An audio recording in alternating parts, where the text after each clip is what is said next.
Welcome to AMP, the platform for age group multisport athletes to showcase their journeys.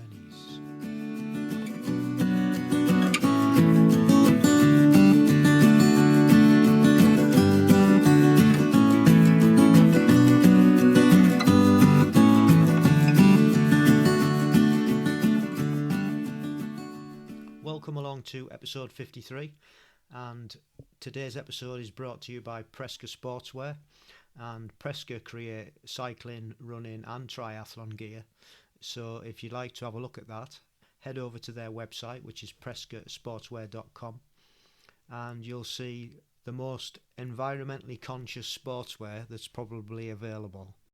On this episode, we welcome back Rosalind Davies Jones. And Rosalind was one of our athletes who was on AMP Next Gen. And at the beginning of her journey, she was wanting to qualify for GB, and she was aiming for a qualification race up in Northumberland doing Aqua Bike, and that race took place at the end of last month. And so she's on today to share a story of how it went and what's happened since. So that's great to catch up with Ros. It was really nice for her to be able to come and do a complete proper AMP show. Now she's a GB athlete. Over the last few weeks, we've been generally training,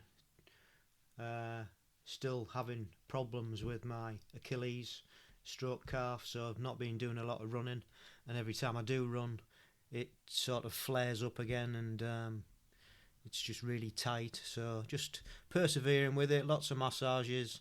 We've got an ultrasound machine, and I've been using that over the last week or so, and stretching and rollering and yoga and the usual to try and cajole it into getting back to normal. So we'll be persevering with that. Been out on the bike quite a lot, that's been good. We went open water swimming, and we've been doing a little bit of pool swimming, but we're on a bit of a wind down now because we've got holidays coming up in the next week. We're away sailing over in Greece, so this will be the last one for a few weeks, but we will be back. As it happens, we've come to the end of our list of age groupers that wanted to come on the podcast, and we put out a post for more guests to come on and share the stories, so that's gone quite well. I've got about half a dozen that are interested, so we can continue, which is nice. It was great to see so many posts from the World Championships over in Romania a couple of weekends ago. A few of the AMP guests were racing, and it was great to follow them. And they've done really, really well. I think the GB team as a whole did fantastically well. It was really nice to see, and the guests that were on equally did as well. Got a few medalists up there, a few podiums, and it was just really great to see the races taking place and unfolding, and the whole experience. Targu is a wonderful place to go and visit, and it's a great race venue. I believe it was really, really hot, but sounds like everybody had a fantastic time. And just a quick note of the guys who were out there racing. We had episode 47 David Bagg, episode 21 Mark Shepherd, episode 36 Lisa Gawthorne, episode 12 Christina Dove, episode 17 Karina Kaufman, and episode 28 Stuart Fisher.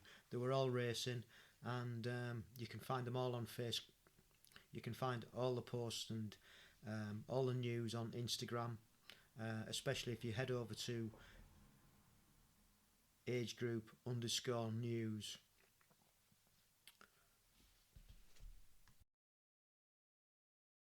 If you head over to age_group_news, all the details of everything is on there. Full roundup of races and podiums and loads of pictures. So have a look at those guys on Instagram. So yeah, it was a fantastic achievement by everybody. Well done. And I believe the next one is over in Canada coming up. Episode 10's Alf Lake in the 80, I'm not sure how old he is now, 82, 83 year old, has made his way over there from Australia. the Gold Coast, Australia, over to Canada, and he's racing probably this weekend, I believe. And starting this week on the 22nd of June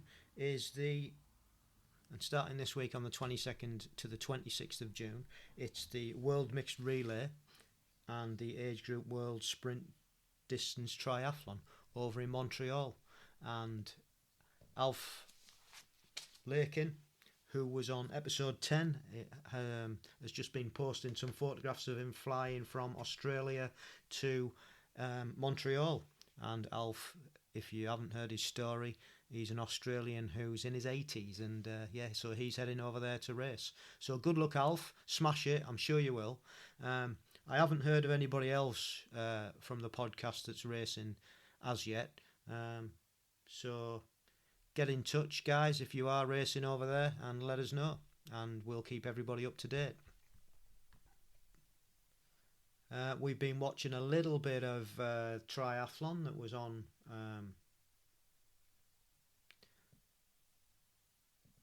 in Leeds a couple of weekends ago. That was quite an eventful triathlon. Didn't go over this year and watch it live. We just sat and watched it on the TV. We just sat down and watched the TV coverage by the BBC, which was pretty good.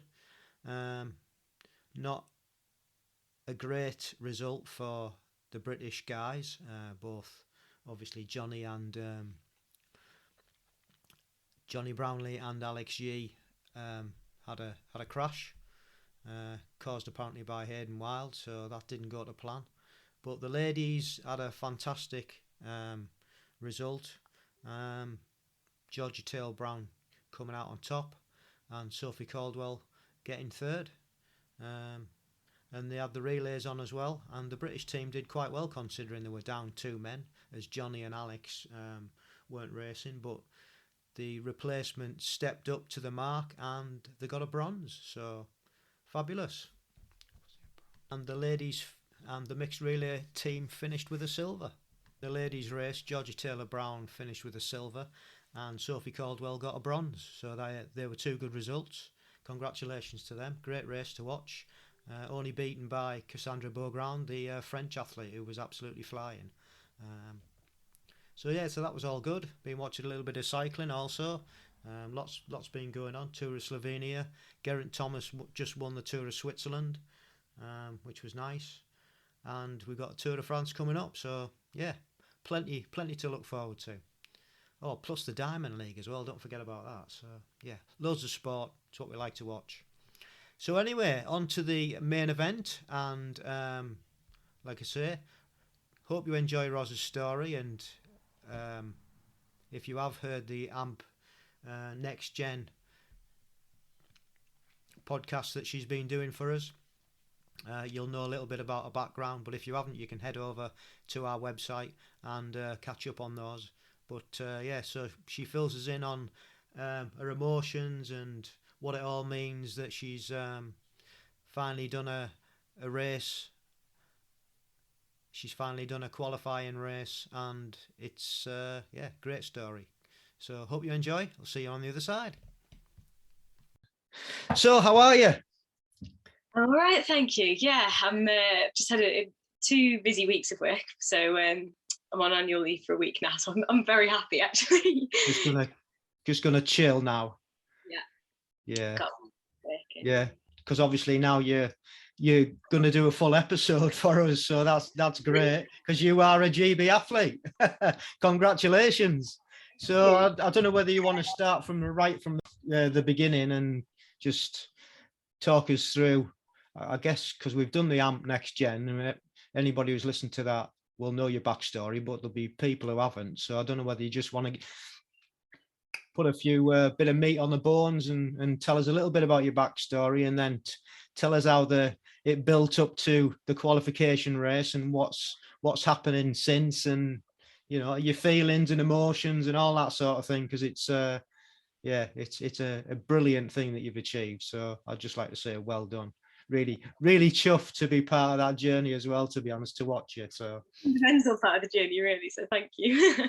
My kind of triathlon story then, I guess. As I said, we did a little kind of brief overview, didn't we, in the first the first next gen one. But I did my first triathlon when I was 15. I came from a swimming background, so swam competitively sort of 9, 10, 11, 12, 13.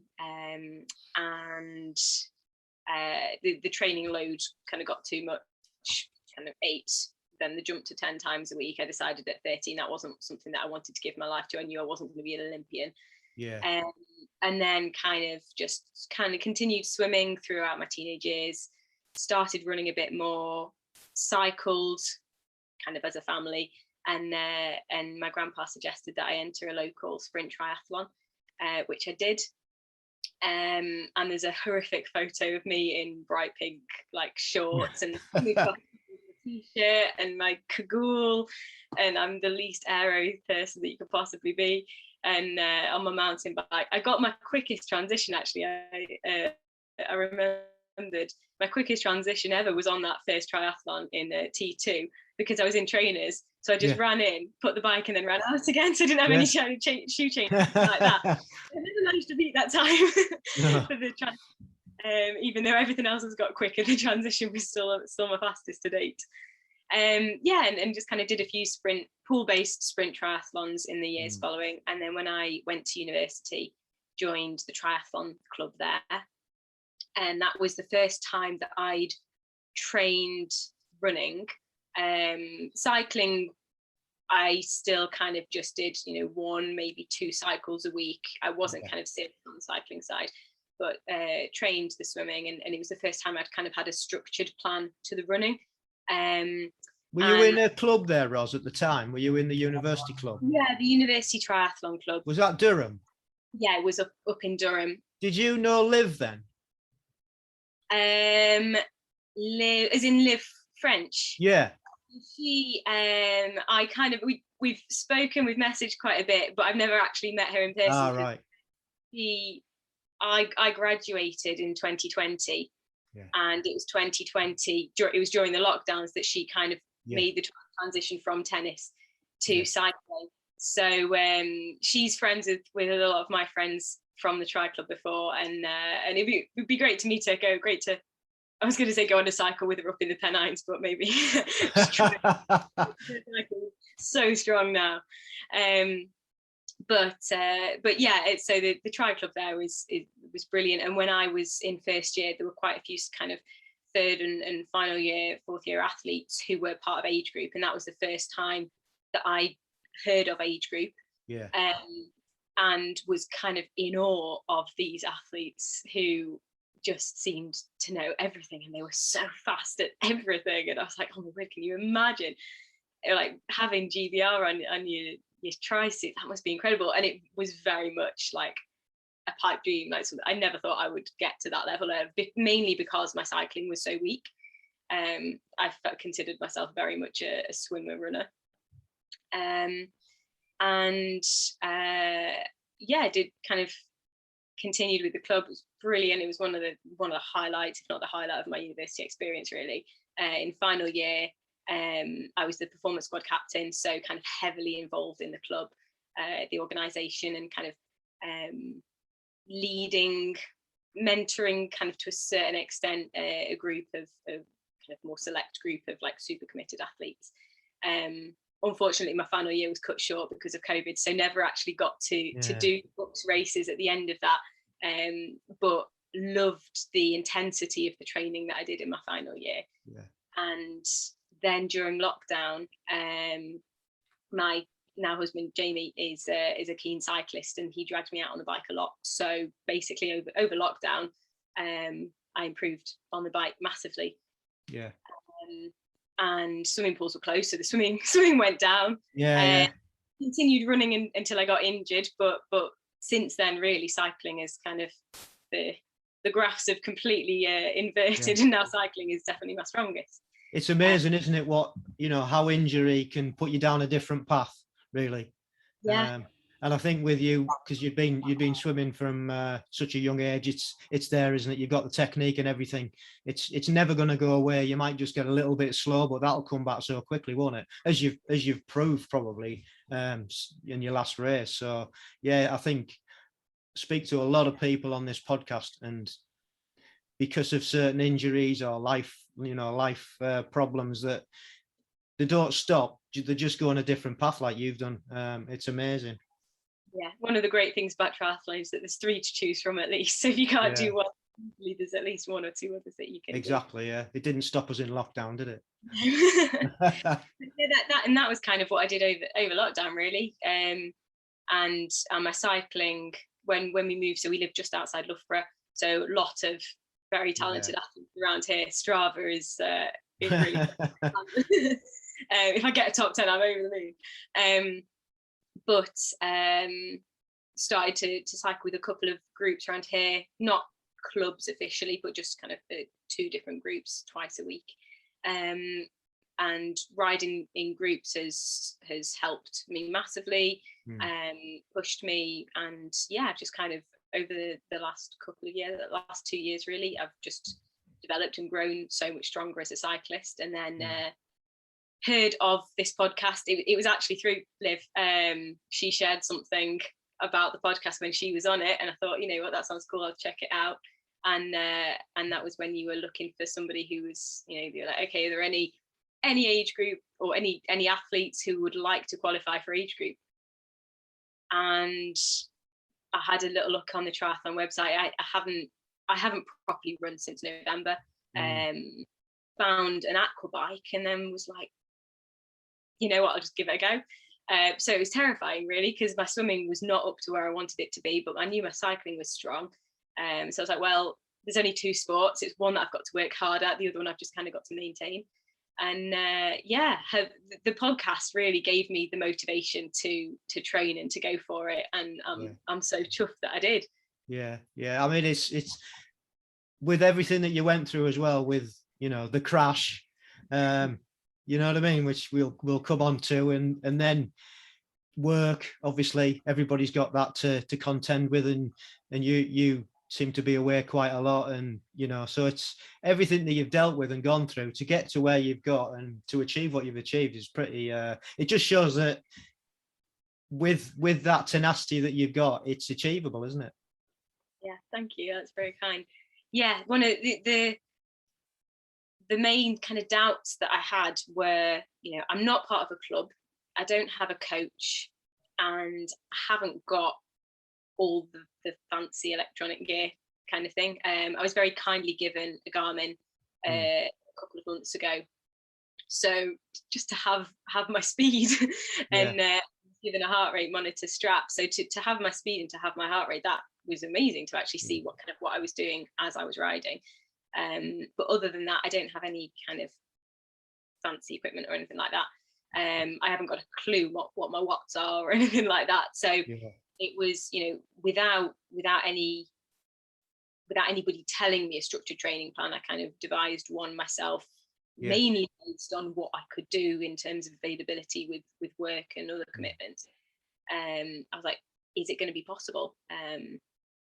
But I guess your experience back at university, you were training a lot then, and you had a good background on that, didn't you? So, you've proved that you could put your own structure together with all that knowledge that you gleaned from those times and those years at uni. So it's amazing what you pick up, isn't it? And what you can do, and you don't think about it as you're doing it at the time, but you've just proved that that's come to fruition, really. Yeah. So then kind of since, I think it was end of January, February time, I think that we did the first podcast. Yeah. And just kind of followed the training journey. I tried the Athletica AI. That was something that didn't work, mainly because of the kind of flexibility, and I didn't have all of the, I didn't have a Garmin that I do everything with or anything like that. It just didn't kind of work. And then I entered a local pool-based sprint triathlon and had a bike crash the day before. So I guess the fitness benefits of getting up to that race, which was kind of like the B race. The intention, my intention of the race was just to do a race before the qualifier. Having had, with COVID and everything like that, a lot of people, I hadn't raced for a couple of years. So my intention was just, okay, practice racing, you know, practice being in a race environment. But that was I can laugh about it now. just about recovered from it. But yeah, it came off the bike, and just the day before, a chilled spin, and damaged basically the whole of my glute and side of my leg, which I had 3 weeks off completely, 2 weeks off because I needed to, and then I had a week away with work, which was kind of forced off. So 3 weeks off for my body to kind of recover enough, got back on the bike, and actually on the bike I've been fine since. And in some ways it felt like having that full-on rest, I managed to get back up to where I was immediately, and I was really surprised at that. It just goes to show, doesn't it, your base fitness that's there. We all think, oh, I'm going to take a fortnight off, 2 weeks off, 3 weeks off, and I'm going to lose so much fitness, but you don't. No. So I came back. It was I started cycling then just after Easter. The crash was at the end of March, and I had 3 weeks off, and it was just after Easter I got back on the bike, which was a month out from the qualifier race. So I was thinking, obviously 3 weeks out of the 7 weeks before the qualifier race, that's going to be really bad. But yeah, a bit of rest is no bad thing. I think sometimes you're not fully aware of how much rest your body needs. Yeah. And it's not always a bad thing. And did a bit of practice open water, which was something about the race that I was more worried about, because I've never raced open water before, and managed that okay somehow in the race. So how did that go? I mean, we're skipping ahead a bit, but how did that experience go for you? The race itself and the open water aspect. My husband had done one open water race before, and he was like, "You've got 3 choices: either sprint ahead to get ahead of the pack, hang back until they've all gone, or go around the edges, which obviously you're going longer, unless you want to be caught right in the middle." So I went for the sprint ahead option, and got to the first buoy first, which was crazy. I was quite happy about that, but then died. The 100 meters after that, I was like, "That's it. My race is gone. I've given everything. I full on sprinted. Didn't realize quite how much I'd worked hard, and I was like, I've just ruined my entire race. I've gone too hard. I've given everything. I've got nothing left for the rest of the race." Had a couple of 100 meters to kind of just recover, catch my breath a little bit, and then just settled into a rhythm, and kind of just did my own thing. Where did you come out in the end? I don't know. In terms of the whole field, I was second female out. Right. Yeah. I think from our wave, there were 3 waves. With the previous waves, there were some triathlons, and there was an aquathlon and that kind of thing. And then it was just the final wave was, I think there were 93 athletes, I think, in total. And that was just the standard Aqua Bike qualifier one. So I was pretty high up in that. Yeah. Field, but because there were athletes from previous waves as well, they kind of all around. But yeah, there was one girl who had an awesome swim ahead of me. The conditions were lovely. Like it was windy, so the bike was kind of headwind one way, tailwind the other, super strong. But the swim, with it being sheltered by some trees, the lake was really calm, and it was beautiful. Actually, as a first open water experience, I think I had it quite lucky. Good, yeah, great. Yeah, so leading up to the race, then what did you get up to?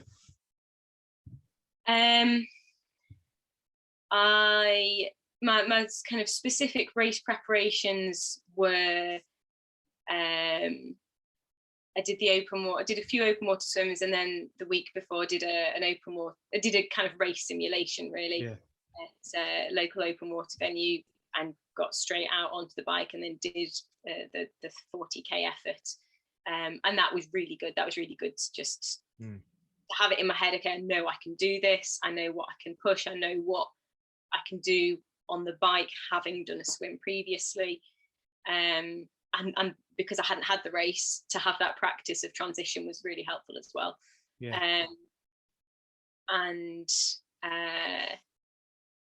Other than that, it was just kind of did what I could, did some efforts. I did a bit of a taper week and kind of chilled. Nothing, I didn't overthink it really. No. It's like, what, I'm feeling okay today, so I'll go hard on this one, and maybe I'll do a hard ride on this day, and then I'll have several easier days with maybe a spin 2 days out or something like that. Yeah. And I think after the previous race disaster, I was like, if I can get to the start line of this one, that'll be great. Yeah, that's always the aim, isn't it? Get to the start line, and then whatever happens, doesn't it? Exactly. Yeah. So you've chatted about the swim. Swim went well. Transition. First transition was good. I was quite pleased with that. I've got a race photo of me where my wetsuit is over both hands, and I'm trying to get it out, and I've realised that both hands are jammed, and I had a bit of a panic, thinking, oh my goodness me, it's taking me forever, and I just couldn't get either hand out. But no, I think in general, a transition always seems to go a lot slower than it does in real time, I think, because you've got so much to do. But first transition was fine. And then, out on the bike. Second transition, because it was an Aqua Bike, we came into second transition, racked the bike, and then we just had about a 10-metre run to cross the finish line, so the chip went. Second transition, ironically, was the one that I hadn't practiced, and face planted the gravel. came off. Were you clipped in? I was clipped in. I'd got my taken my feet out, my shoes. That was one thing. I did buy a pair of triathlon shoes, actually, a few weeks out, so the beginning of May. My shoes I'd had for like 10 years, and they were cycling shoes. So I thought, for the sake of transition, I really need to get something. I needed some new shoes anyway, because they're falling apart. So it's a nice excuse. But always nice to get a new kit. And that was kind of the biggest investment really that I made, and that was so worth it, because I didn't realize quite how much of a difference actually triathlon specific shoes would make to just the ease of getting them on and getting them off. So I was cycling into T2. It was a slight downhill, and I'd got my feet out on top of my shoes ready to dismount. And I just didn't slow down enough. I got a little bit too enthusiastic, and I didn't brake enough. So then when I jumped off, my legs couldn't keep up with the speed that the bike was going, and it was a little bit gravelly, and I just went. Well, at least you didn't go over the handlebars then. That's a bonus. I completely landed on my knees and my toes. So I was a bit scraped up, but the bike was all right, and I'm all right. Oh, that's cool. I've just seen this morning, actually. I didn't see the picture that you'd put up, the post that you'd put up of you being in your wetsuit, and then when you're on the podium with your knees all scraped. Yeah. And there was one comment, somebody said, oh, your knees. Yes. But no, it's good that you're okay and you could, carry on, and you didn't have far to go for the finish line, so that was a bonus. Ran in. And then it was a win, wasn't it? It was first place. Yeah, it was. Who won? And that really surprised me. I was aiming to qualify. I could see on the bike, there was only the one girl who'd come out the swim ahead of me. I think there might have been two, but I think it was just the one. And when I overtook her, I was thinking, I don't think there's any other ladies ahead of me. But I was more kind of looking, people who are about my age, thinking, I think I'm okay here. I was like, if I qualify in the age group, then amazing. That's my goal. If I win the age group, then that would just be completely mind-blowing. But to come first lady, I was absolutely over the moon. I mean, the girl who was second, she was also in my age group. She wasn't far behind. I think she was about 30 seconds or so in total, but that was a kind of just a couple of seconds here, a couple of seconds slower on the swim, couple of seconds slower on the bike, couple of seconds slower in transition. Like, it was very marginal. So it was close, but over the moon to get first lady on that. Oh, so good. So now, do you believe? Yeah, that's about. Yeah, Yeah, there's no doubt whatsoever, because even when you'd done it, you'd got Q1, first woman overall in the race, you were still asking the questions, weren't you? Have I qualified? Yeah, and I've just had a look on the British Tri website today, and there it is, Q1, Northumberland, Rosalind, there she is, she's done it. Confirmation. Didn't want to believe it until I got the confirmation email, which came a couple of weeks later. So I was refreshing the British Triathlon page, because they put the Q on up for literally a few hours one of the days, and then it took it down. I was like, oh my goodness. Messing with your head, that's what they were doing, wasn't it? Now I've got that confirmation email. It's fabulous. So it's Pontevedra, is that right? In Spain, yeah. Or Pontevedra, however you want to pronounce it. Yeah. Excellent. Do we know when that is? What term? I mean, I haven't checked the British Triathlon website that recently, sort of in the last week or two. But as far as I was aware, it's when they sent the email, it just said dates to be confirmed. Be confirmed, yeah. That's normal. So they'll probably want to get this year out of the way first, and then. Yeah, because there's still I think there were 3 qualifier races, weren't there? There was the one that was last weekend. Yeah. My one in Northumberland, and I think there's one in September as well. Yeah, they're usually back end of the year. Yeah. So brilliant, great achievement. That's ticked off. What would you have done differently over the whole process? I mean, you're allowed to say nothing because you qualified and you did. So you're well within your rights to say that.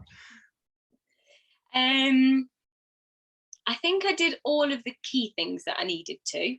Yeah. I think I could have done probably more harder swims and more kind of harder efforts on the bike. I did what I needed to. But from a swim point of view, I was focusing on just getting my arm strength up and pull, because although I come from a swimming background, when I raced, I was very much like leg dominant, and I didn't have much upper body strength at all, which doesn't translate well to open water. And obviously doing a triathlon, because you need to save your legs for later on. So I really was, I just did a lot of kind of base endurance pull sets. And yeah, I think doing some more harder efforts kind of to simulate that the race of like going out really hard and then settling into a rhythm, doing some like 50s 100s fast and then doing longer efforts after that with little rest. I think that's kind of I guess more race simulation. Setting that, I know that would be good. I find it hard to motivate myself to push myself to the limit when I'm swimming without a coach. I'm so used to having trained with clubs. Yeah. Someone screaming at me, stop breathing. But and then cycling. I think I just need to get used to kind of putting myself into the red a bit more. But mostly I think it was okay. I think in some ways having the crash helped me to be more relaxed on race day. And I've over the years, I always perform better when I don't have any expectations, when I'm really relaxed. And in some ways, actually having had the crash, it was like, well, you know what, you've had 3 weeks off training, just do what you can, just go out there, just enjoy the race. Rather than being like, right, okay, you've had a fantastic block of training, now you need to nail it with the race. How I then translate that into the qualifier race or whatever, whether I just kind of try and tell myself the attitude of, look, you're here, just enjoy it. I think when my attitude is relax and enjoy it and just do your best, that's when I definitely do my best. I think that come across in all the audio diaries that you put out. It was always that you're just gonna stay chilled, relax, enjoy it, and that's, if you can do that, that's amazing, because that's 90% is mental, isn't it? That if you've got that mindset, then you're going to perform to your best. Really, I guess there's a flip side of that, which is I haven't been kind of strict with nutrition. I haven't really been doing S&C. I've got physio exercises that I'm doing, but I haven't been, doing core work or, strength and conditioning and that kind of thing. So I suppose my more relaxed attitude in those areas, actually there, the marginal gains and all that kind of thing, that would make a difference to my performance, I'm sure. So, but again, it's fitting it all in, isn't it? Yeah, it's fitting it in for one thing, and then also balancing. If that causes stress, then actually is the level of stress going to counteract the benefits of being relaxed? But so yeah, I probably should eat a little bit less pizza and do a little bit more.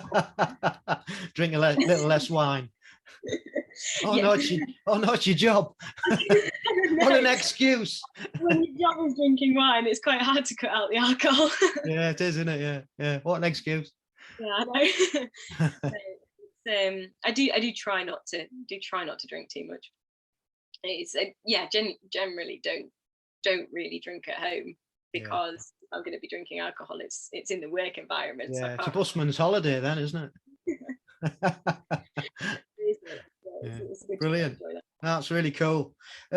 So I think we'll just move on to the quick fire questions now then, because I think that's a really good background of what you've been through, and obviously people can go back and listen to the Next Gen podcasts and relive it with you if they haven't heard that already, because I think that's and you're the only one actually who completed that, because the other guys had problems and issues, so it was really nice to at least get one of the three to the finish line and do the business. So some quick fire questions then. What's your favorite bit of kit?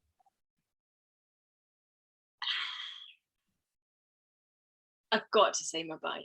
Yeah, everybody says the bike. I do love my tri-suit. My tri-suit is one that I've had since I finished my GCSEs. It was a present from my parents, and it was a really lovely one. And unbelievably, I can still fit into it. But no, my bike I'd saved up for years for it. It was by far the most expensive thing I've ever bought, and it just brings me so much joy. I love it. Cool.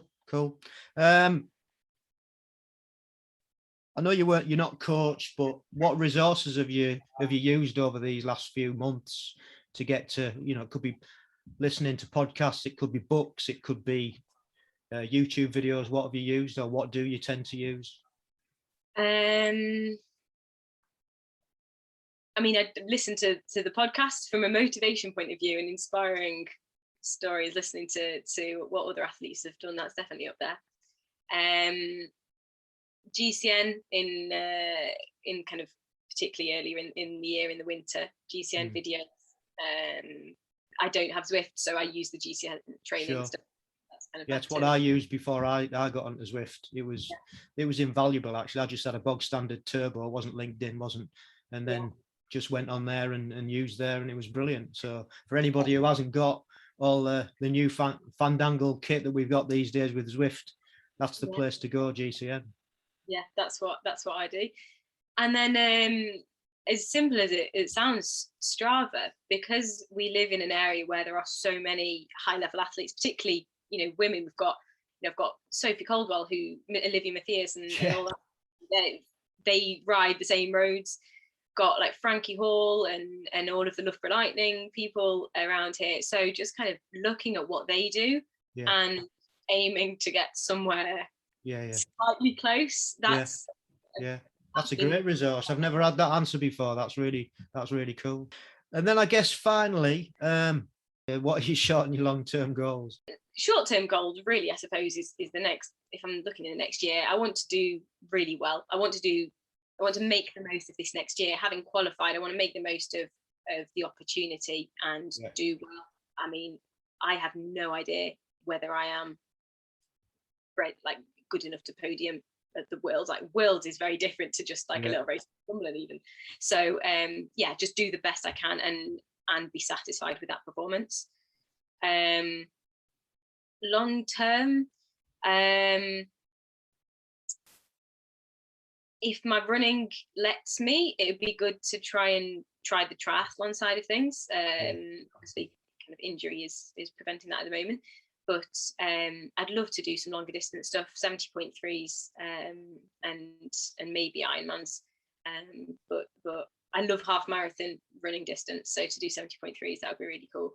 And yeah, and I think perhaps try and qualify in different races in age group. You know, if I could try with it, not just the Aqua Bike, but if I could try more triathlon things and see if I could go for age group. I feel like age group triathlon is harder than Aqua Bike, really, just because there's so many more people that do it. Aqua Bike is still very yeah, but you shouldn't undersell that, because it's still an achievement in itself. So people just always tend to see triathlon as the be all and end all, and it's not really.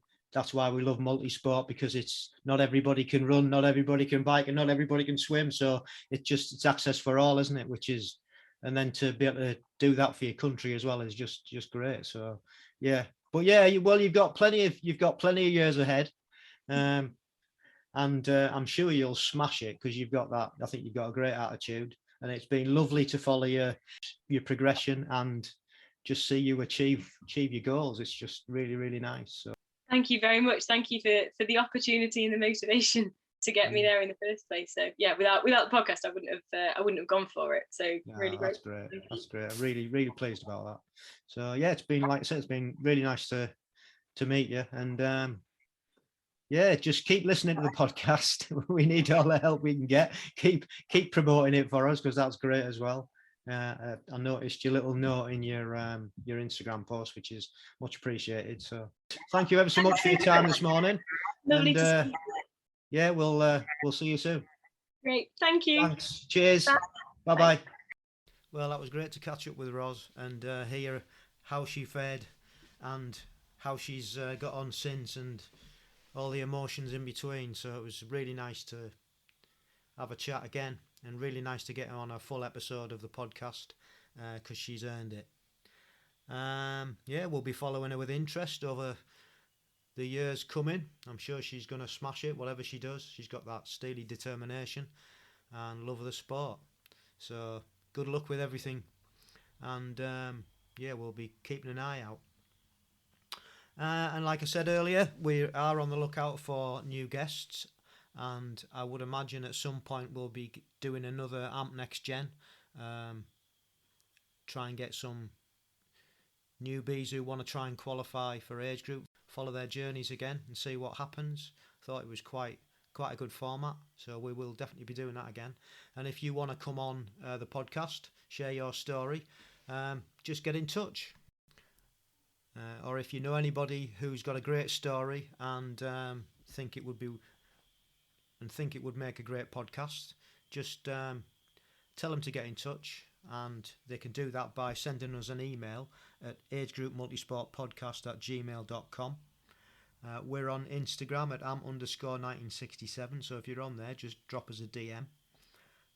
We're also on Facebook at AmpGB.